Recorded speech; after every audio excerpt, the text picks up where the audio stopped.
Bayakhalaza abaholi beqolo labantu abadala phecelezi R350 bakhala ngokuthi ngathi uhulumeni akabathathi serious ngomsebenzi wabo abawenzayo. Sihambeleke indawo la yasenkanyisweni eAdams saxhumana nomunye wabo abaholi bo350 sizoke sisondele kuyena siza ukuthi ngabe iziphi ikhalazo abanazo abafisa uhulumeni ashintshe kuzona.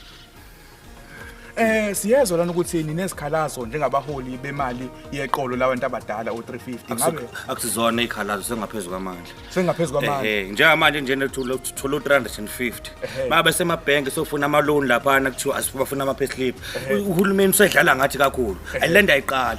Njoba sihlezi nje kuumsebenzi kwakhona lokho that izwabe siholela labo 350 ipayslip ikuphi ke yona kuye kwakhulunywa ukuthi icontract yeni ngathi iyaphela ngenyanga lesoyiqala yini ogoga abadala abahola ama 1000 neqolo lele ingane eyabe icontract ingapheli bese kuzophela yethu asinalo inthini ilungelo nathi nelungelo nawe sinawethu amalungelo oma bengane banamalungelo labo awo gogo nomkhulu amalunga bahola bonke ayinqambo icontract sizophela yethu asikaze sizolutho ngaleyo contract hayi siyabonga bhuti omdala.